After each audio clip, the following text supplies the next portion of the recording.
شوف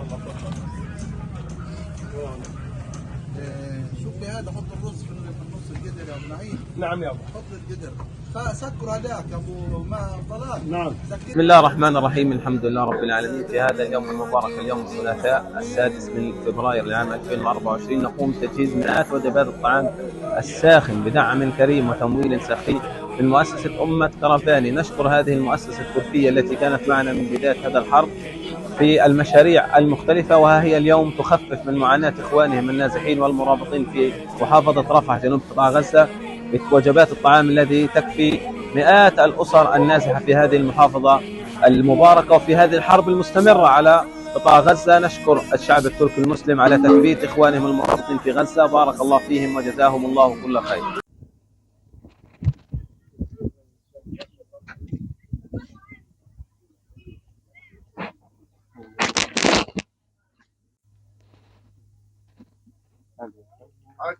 ايوه تمام شيخ.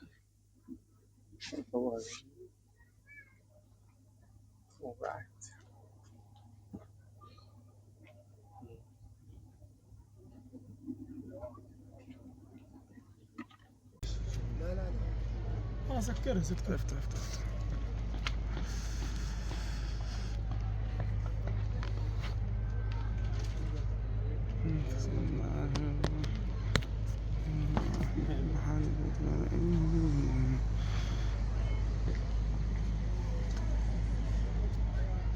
بسم الله الرحمن الرحيم. اليوم هو 26 بعد 100 لهذه الحرب منذ اندلاعها على شعبنا الحبيب.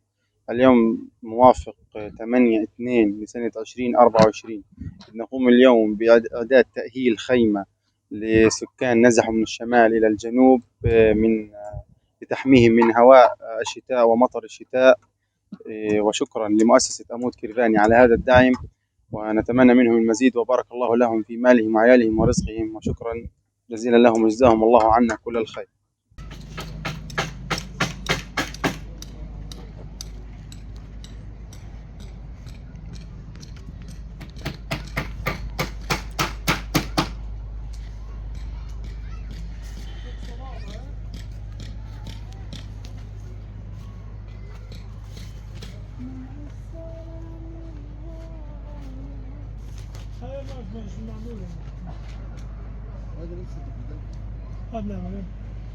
هذا ندقه. يلا.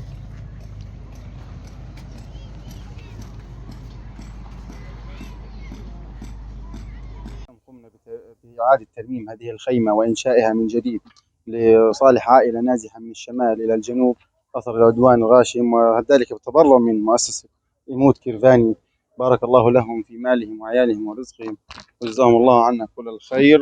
إذ هذه الخيمة الآن تستطيع أن تأويهم من مطر الشتاء وهوائه وصعوبة الطقس في هذه الأوضاع. فبارك الله لهم وجزاهم الله عنا كل الخير لمؤسسة أموت كرفاني، وشكرا جزيلا لهم. السلام عليكم. أنا والله نشدت أهل الخير إنهم يساعدوني في قصة إنه إحنا نعمل خيمة. طبعا الخيمة اللي إحنا كنا فيها عدد كبير فيها كتير، وقبل يومين كانت تشت علينا مية، فأنا دغري إجيت للجماعة اللي هم وقفوا معايا الله يخليهم، وهينا قاعدين إحنا بنبلش نعمل خيمة تانية وإن شاء الله خير. وأنا بشكر مؤسسة أموت كرفاني وبنحييهم على مجهودهم، وشكرا كتير لكم.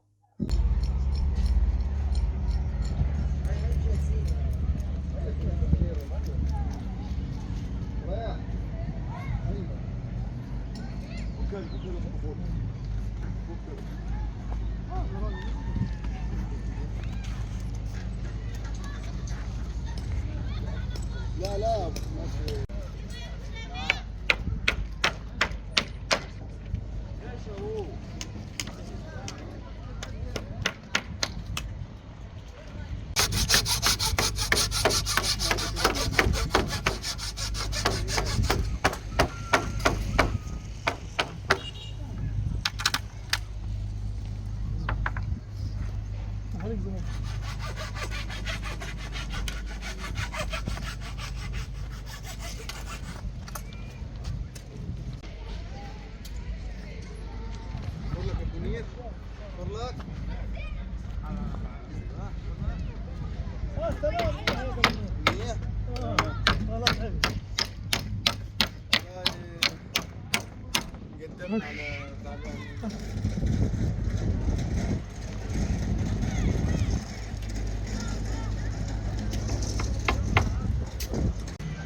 السلام عليكم، يعطيكم العافية على مجهودكم الجبار الرائع اليوم، وشكرا كتير، وشكرا مؤسسة عمود كرفاني،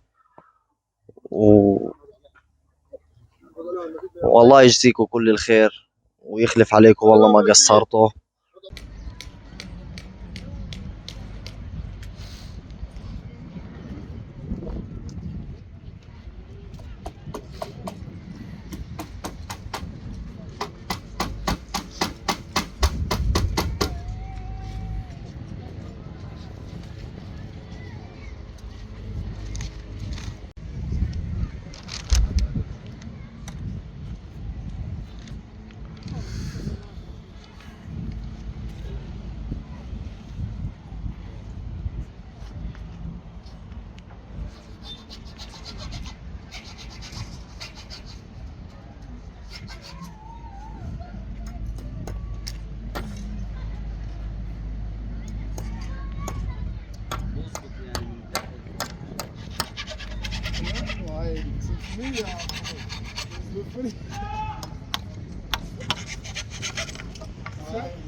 بسم الله الرحمن الرحيم.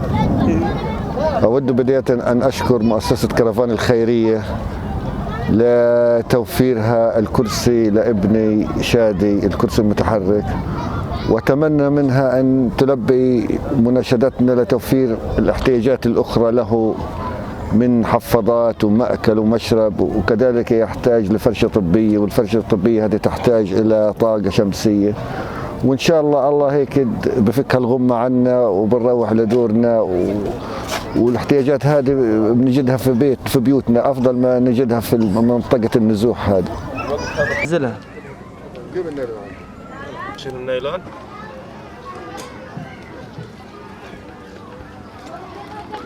يلا ركب.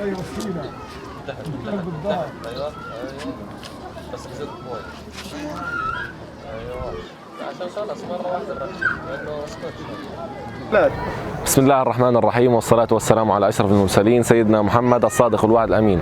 في يوم 9/2/2024 قامت مؤسسة كرفان بتقديم كروسة إلى ذوي الاحتياجات الخاصة الطفل شادي وائل الشافعي، شاكرينهم على مجهودهم وعطائهم الدائم، جزاكم الله كل خير.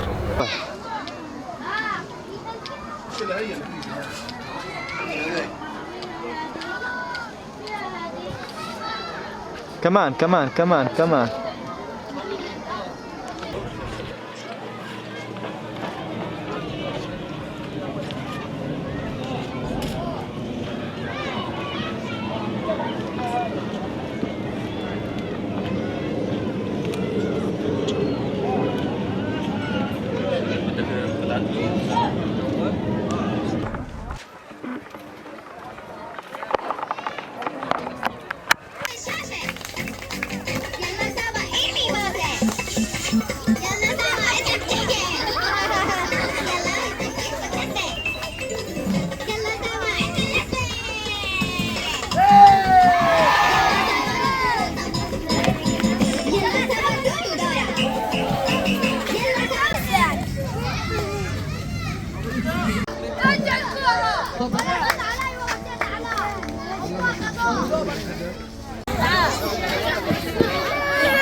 بسم الله الرحمن الرحيم، وأحسنوا إن الله يحب المحسنين، صدق الله العظيم.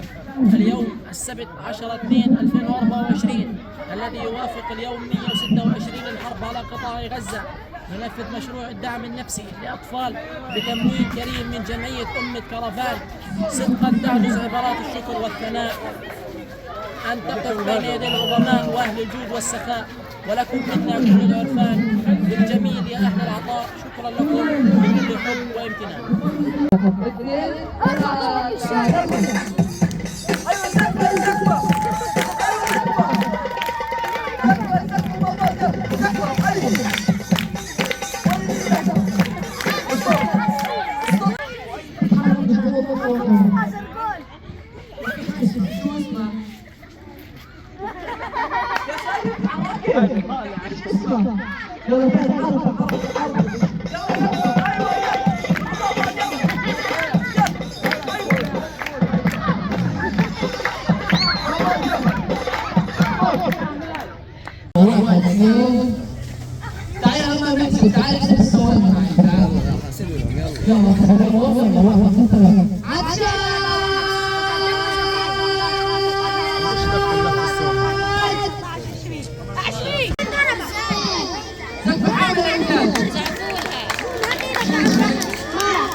خمسة وخمسين